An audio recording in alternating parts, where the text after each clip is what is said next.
have spent my entire life either at the schoolhouse, on the way to the schoolhouse, or talking about what happens in the schoolhouse.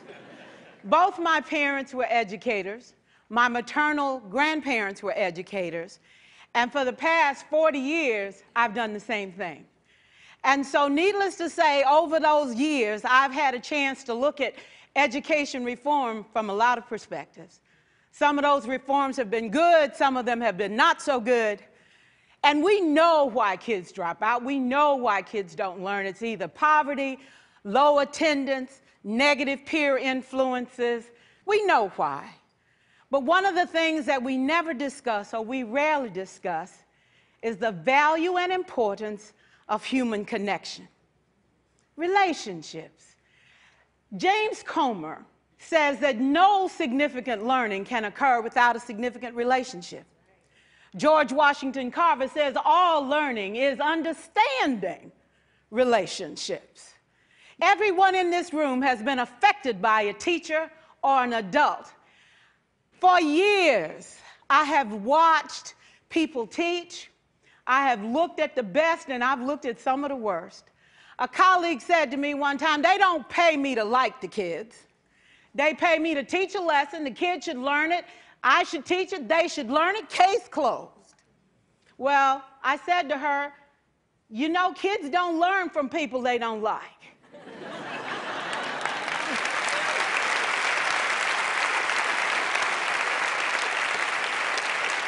She said, that's just a bunch of hooey.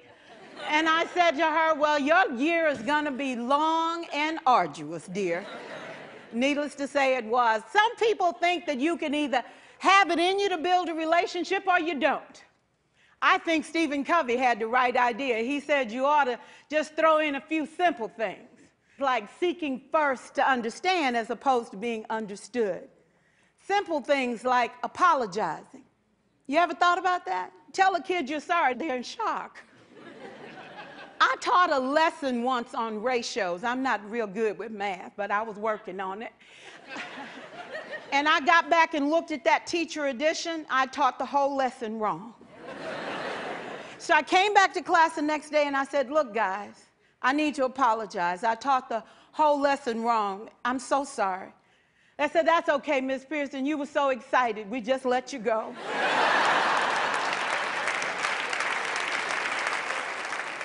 I have had classes that were so low, so academically deficient that I cried.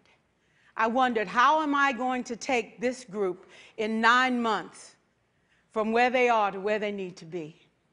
And it was difficult. It was awfully hard. How do I raise the self-esteem of a child and his academic achievement at the same time? One year I came up with a bright idea. I told all my students, you were chosen to be in my class because I am the best teacher and you are the best students. They put us all together so we could show everybody else how to do it. One of the students said, really? I said, really? We have to show the other classes how to do it. So when we walk down the hall, people will notice us. So you can't make noise, you just have to strut. And I gave him a saying to say, I am somebody. I was somebody when I came. I'll be a better somebody when I leave. I am powerful and I am strong. I deserve the education that I get here. I have things to do, people to impress, and places to go. And they said, yeah. You say it long enough, it starts to be a part of you. And so,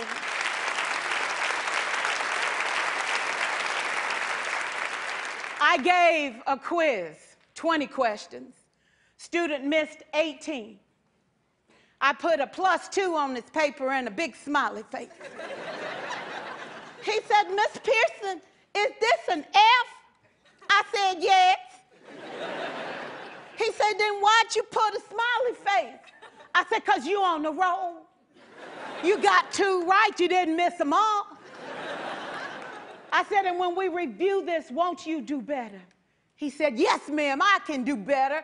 You see, -18 sucks all the life out of you. +2 said, I ain't all bad.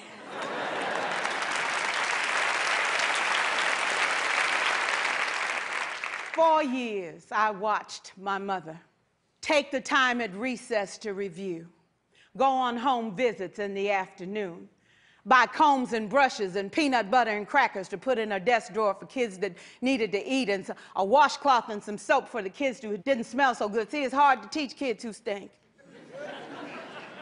And kids can be cruel. And so she kept those things in her desk, and years later, after she retired, I watched some of those same kids come through and say to her, you know, Miss Walker, you made a difference in my life. You made it work for me. You made me feel like I was somebody when I knew at the bottom I wasn't. And I want you to just see what I've become. And when my mama died 2 years ago at 92, there were so many former students at her funeral. It brought tears to my eyes, not because she was gone, but because she left a legacy of relationships that could never disappear. Can we stand to have more relationships? Absolutely. Will you like all your children? Of course not. And you know your toughest kids are never absent. Never. You won't like them all, and the tough ones show up for a reason. It's the connection, it's the relationships. And while you won't like them all, the key is they can never, ever know it. So teachers become great actors and great actresses, and we come to work when we don't feel like it, and we listen to policy that doesn't make sense, and we teach anyway. We teach anyway because that's what we do. Teaching and learning should bring joy. How powerful would our world be if we had kids who were not afraid to take risks, who were not afraid to think, and who had a champion? Every child deserves a champion, an adult who will never give up on them, who understands the power of connection and insists that they become the best that they can possibly be. Is this job tough? You betcha. Oh God, you betcha. But it is not impossible. We can do this. We're educators. We're born to make a difference. Thank you so much.